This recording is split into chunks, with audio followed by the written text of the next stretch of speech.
하늘에 계신 하나님 아버지,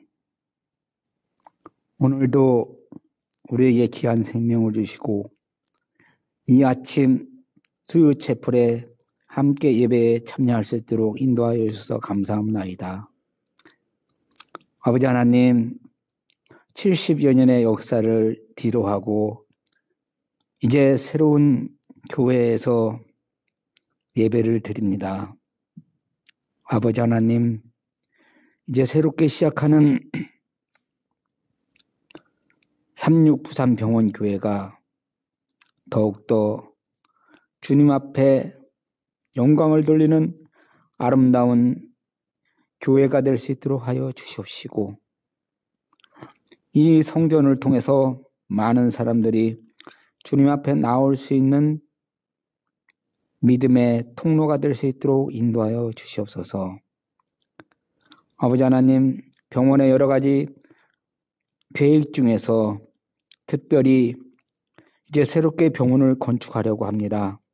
아버지 하나님, 이 일을 통해서 하나님께서 깊이 관여하여 주셔서 모든 일들이 하나님의 뜻대로 이루어지도록 주께서 모든 일을 주관하고 인도하여 주시옵소서.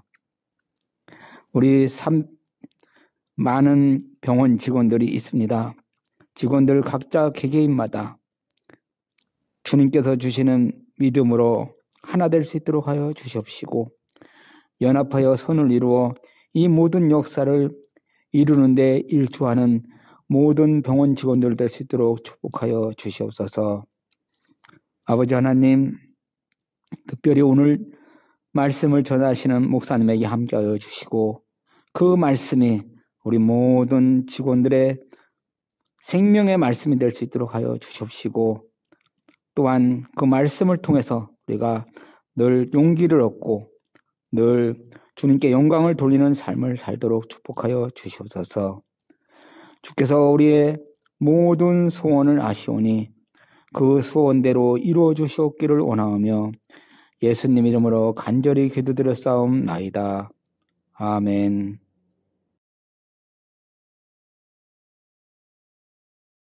안녕하십니까? 오늘 채플은 교회 이사 관계로 실시간 영상으로 시청하게 되었습니다. 말씀을 들으시면서 실시간 댓글로 사번과 이름을 적어주시면 됩니다. 댓글 적으신 분들은 평균 몇 분까지 접속했는지 확인할 수 있으니 끝까지 잘 들어주시기를 바랍니다. 오늘 여러분들에게 정말 도움이 되는 책 한 권을 소개해 드릴까 합니다. 초판 이후 130주, 무려 130주나 뉴욕타임즈 베스트셀러가 된 책입니다. 이 130주 연속 이 3년 가까이 베스트셀러가 된 것도 놀라운데, 뉴욕타임즈 베스트셀러라니 도대체 무슨 책인지 궁금하시죠? 아직도 이 기록은 깨어지지 않고 있다고 합니다. 그리고 영어판으로 1000만 부 이상 판매되었고 40개 언어로 번역된 책입니다. 바로 이 책은 5가지 사랑의 언어입니다. 읽어본 분들도 계실 텐데요. 이 책은 부부관계가 서먹해진 분들에게 좋은 책일 뿐 아니라 딸이랑 아들, 자녀에게들까지 적용될 수 있고, 또 내 주위 사람들과 관계 형성에도 정말 좋은 책이 될 수 있습니다. 이 책은 이렇게 시작합니다. 저 사람의 사랑의 언어는 무엇일까? 이게 무슨 말인지 이해하시겠습니까? 사람에게는 5가지 사랑의 언어가 있는데 사람마다 사랑의 언어가 다 틀리다는 것입니다. 먼저 질문 하나 드리겠습니다. 사랑하는 것과 마음이 통하는 것 같습니까? 다릅니까? 다시 한번 묻겠습니다. 사랑하는 것과 마음이 통하는 것 같습니까? 다릅니까? 다른 것 같습니다. 왜냐하면 내가 사랑한다고 말할 수는 있지만 내가 사랑하는 사람과 얼마나 소통하고 있는가, 다른 차원의 이야기입니다. 소통은 무엇입니까? 요즘 아이들이 가장 관심 가지는 키워드가 무엇인지 혹시 아십니까? 한 50대 목사님이 줌으로 10대와 미팅을 한다고 하여 여러 곳에서 걱정하였습니다. 아니, 50대 목사님이 10대와 미팅하는 것도 어려운데 그것도 줌으로 하다니 과연 가능할까? 그래서 목사님은 어떤 준비를 하였냐면 10대 아이들이 가장 관심 있어 하는 키워드를 준비해 갔습니다. 결과는 쉴 새 없이 아이들을 질문해 중간에 끊기가 힘들 정도였다고 합니다. 요즘 젊은 사람들과 소통이 안 된다고요? 소통이 되지 않는 게 아니라 소통하려고 노력을 하지 않았는지 우리는 생각해 봐야 합니다. 소통을 중요하게 생각하고 또 5가지 사랑의 언어 책을 쓴 저자 게리 체프만은 이렇게 이야기를 하였습니다. 제가 느끼기에는 어떤 언어보다 사랑보다 중요한 단어는 없다고 믿습니다. 왜냐하면 예수님께서 말씀하시기를 너희가 서로 사랑하면 그 사랑하는 것을 보고 너희가 내 제자인 줄 모든 사람이 알아볼 것이라고 하셨기 때문입니다. 그렇기 때문에 사랑은 매우 중요한 것입니다. 즉 다시 말하면 무슨 말이냐면 우리가 서로 사랑하는지 아닌지를 보고서 믿지 않은 사람들이 우리가 그리스도인인지 아닌지 여부를 알아볼 것이라는 것입니다. 다 같이 한번 읽어볼까요?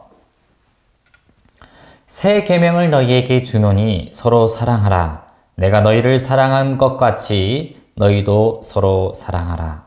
요한복음 13장 34절 말씀. 여러분, 여기에 기독교인도 있고 기독교를 믿지 않는 직원도 있을 것인데 두 부류 모두에게 주시는 하나님의 말씀은 서로 사랑하라입니다. 자, 그러면 사랑하기에 서툰 저와 여러분들을 위해 잠시 5가지 사랑의 언어를 배우는 시간을 가지도록 하겠습니다. 잘 배우시고 사랑하는 남편과 아내에게, 자녀에게, 그리고 직장 동료에게 사용하시기를 바랍니다. 사랑은 마음만을 가지고 되는 것이 아니라 사랑은 외국어를 배우듯 사랑의 언어를 배워 사랑하는 방법을 체득하라고 합니다. 한번 잘 기억해 보시기 바랍니다. 사랑의 언어 5가지 중 첫 번째는 인정하는 말입니다. 어떤 사람은 인정하는 말을 들어야 사랑을 느낀다고 합니다. 그런 사람 혹시 있습니까? 자신의 존재와 행동을 언어로 부드럽게 인정해주는 말을 들을 때 사랑을 느끼는 것입니다. 격려하는 말이나 칭찬하는 말 또는 용기를 불러일으키는 말이 여기에 해당됩니다. 두 번째로는 함께하는 시간으로 사랑을 느끼는 사람이 있습니다. 그런데 다 그렇다고요? 그렇지 않습니다. 제 와이프는 설거지를 해줄 때 제가 가장 사랑스러워 보인다고 합니다. 그리고 두 번째로 함께하는 시간을 좋아합니다. 그런데 야근 후 이 설거지를 도와주는 것보다 소파에 앉아 그날 일을 나누며 시간을 보내는 것을 더 좋아하는 아내가 있습니다. 그런데 여기서 시간을 함께 보낸다는 것은 다시 말하면 시간을 내어 상대방에게 전적으로 관심을 집중한다는 말입니다. 예를 들어 식당에서 가족들이 식사 중인데 각자 스마트폰만 보고 있는 현실은 여기에 해당하지 않습니다. 세 번째로 선물을 받을 때 사랑을 느끼는 사람이 있습니다. 보통 사람은 딱 한 가지만 가지지 않고 2가지 정도의 사랑의 언어를 가지고 있다고 하는데 저는 그 2가지 중에 하나가 선물입니다. 왜냐하면 저는 선물을 줄 때 가장 기쁘기 때문입니다. 나는 당신을 기억합니다. 이 사랑의 상징, 나의 마음의 생각을 전달하는 매개체가 선물인 것입니다. 이 선물은 이 3단계가 있습니다. 1단계는 그 사람이 좋아하는 게 뭐지 생각하는 것이고, 2단계는 기쁜 마음으로 준비하는 것이고, 세 번째는 전달하는 방법이 아주 중요합니다. 네 번째는 봉사라는 사랑의 언어가 있습니다. 여기서 이 봉사의 정의는 내가 원하는 것이 아니라 사랑하는 사람의 필요를 채워주는 봉사를 말을 합니다. 예를 들어 어떤 아내는 늘 바쁜 일 가운데 지쳐있기 때문에 남편의 봉사라는 요리, 설거지, 청소를 해줄 때 그것이 사랑의 행위로 느껴지는 것입니다. 마지막으로 스킨십이라는 사랑의 언어입니다. 가장 강력한 사랑의 언어이기도 한데 신체 접촉을 통해 사랑을 표현하는 것입니다. 보통 남자들이 가지고 있기도 하고 또 제가 가진 사랑의 언어 나머지 하나이기도 합니다. 그런데 이 사랑의 언어는 신기하게도 어디서 오냐면 어린 시절 결핍이 있는 부분이 바로 나의 사랑의 언어가 된다고 합니다. 어린 시절 인정하는 말을 많이 듣지 못하면 인정하는 말이 나의 사랑의 언어가 되는 것입니다. 왜 나의 사랑의 언어가 이렇게 왔지 생각해 보면 나의 사랑의 언어는 부모님에게서 온 것이라고 보면 되는 것입니다. 아마 저는 어릴 때 스킨십이 적었나 봅니다. 그래서 이 5가지 사랑의 언어라는 책에 보면 자신의 사랑의 언어가 무엇인지 테스트 해볼 수 있는 테스트지가 마지막에 이렇게 달려 있습니다. 이 시간 우리는 5가지 이 사랑의 언어를 살펴보았는데요. 저는 여러분들에게 우리에게 정말 필요한 사랑의 언어를 한 가지 더 알려드릴까 합니다. 바로 이 평안이라는 단어입니다. 평안을 너희에게 끼치노니 곧 나의 평안을 너희에게 주노라. 너희에게 주는 것은 세상이 주는 것 같지 아니하리라. 너희는 마음에 근심하지도 말고 두려워하지도 말라. 요한복음 14장 24절 말씀. 이 평안은 그리스도께서 선물로 주신다고 하셨는데 하나님과 평화롭게 지내는 관계에서 이르러 오는 평안을 말을 합니다. 우리가 인간관계가 다 좋으면 마음에 평안한 것처럼 특별히 하나님과 관계를 올바로 맺고 살면 세상이 주지 못하는 또 다른 평안을 얻게 된다는 것입니다. 그 평안은 놀랍게도 가장 위험할 때도 가장 힘들 때에도 심령이 평안할 수 있는 평안입니다. 그런 평안이 있을까요, 여러분? 저는 이 이야기만 하고 마칠까 합니다. 남자들은 다들 자기가 다녀온 군대가 제일 힘들었다고 이야기를 합니다. 여자분들은 군대 이야기를 싫어하지만 남자들은 자주 이야기하는 이유가 잊지 못할 추억이기 때문입니다. 저에게도 군생활은 잊지 못할 곳인데요. 우리나라에서 정말 추운 강원도 철원 휴전선 부근에서 저는 사람이 들고 다닐 수 있는 포 중에서 60kg, 가장 무거운 81mm 박격포를 어깨에 메고 다니는 부대에서 군생활을 하였습니다. 옛날에 몇 개월씩 기다려야 군대 갈 수 있을 때 이곳에 지원하면 일주일 만에 갈 수 있었습니다. 지원자가 없었기 때문입니다. 저는 또 늦은 나이에 군대를 갔기 때문에 군대 선임들에게 미움과 괴롭힘을 많이 당했습니다. 그래서 군 생활이 정말 힘들었는데 한 특별한 경험이 하게 되었습니다. 토요일 날은 군대 지휘관에게 예배드릴 수 있게 허락받은 날이었는데 혼자서 가까운 교회에 가서 예배를 드리고 왔습니다. GOP 휴전선에 들어가는 초소를 지키는 때여서 멀리 가지 못하고 가까운 교회에 갔는데 아무도 없어서 3시간을 혼자서 예배드리고 왔습니다.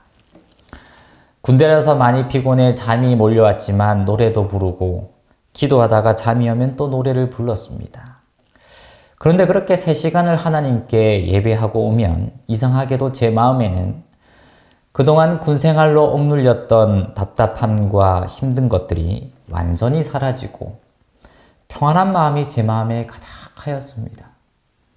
상황은 바뀐 게 아무것도 없었습니다. 그런데 바뀐 게 있다면 제 마음의 변화였습니다. 평안을 너희에게 끼치노니 곧 나의 평안을 너희에게 주노라. 제 마음에는 평안이 가득했고 또 근심하지도 두려워하지도 않았습니다.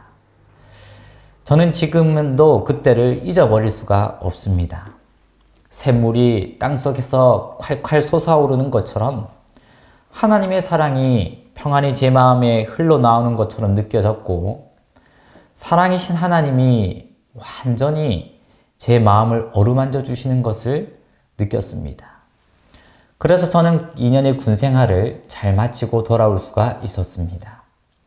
그때 만난 하나님 때문에 저는 지금도 힘들면 조용한 곳에 찾아가서 하나님 앞에 무릎을 꿇습니다. 우리가 알고 있는 이 5가지 사랑의 언어를 다 채우고도 남을 하나님의 사랑을 제 마음에 채워주셨기 때문입니다. 세상의 사랑은 변하지만 하나님의 사랑은 변하지 않기 때문에 그런 것 같습니다.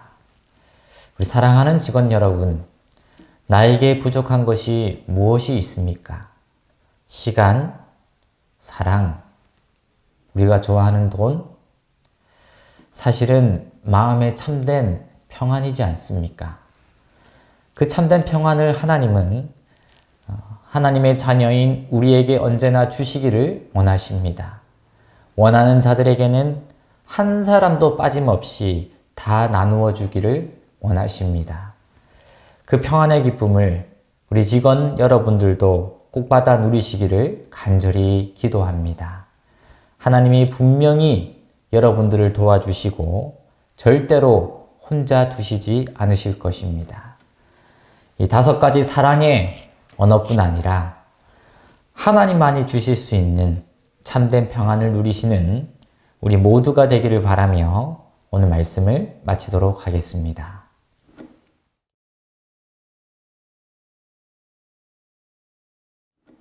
기도하겠습니다. 아버지 하나님, 오늘도 우리에게 하나님의 사랑과 또 평안을 허락해 주시는 말씀을 주셔서 감사합니다. 하나님, 누구에게나 다 하나님께 나아가기만 하면 주신다고 하는 그 평안의 기쁨을 지치고 상한 심령을 가진 직원 여러분들에게 허락하여 주시옵소서. 그들의 마음을 위로하여 주시고 어루만져 주시며 나의 산성이시요 나의 도움이신 하나님께서 아버지 우리와 함께하여 주시옵소서. 우리가 때때로 도움이 필요하여 하나님의 이름을 부를 때에 우리가 나를 도와주시는 하나님을 만날 수 있는 우리 모두가 될 수 있게 간절히 빌고 나오며 우리를 참으로 사랑하시는 예수님 이름으로 기도드립니다. 아멘.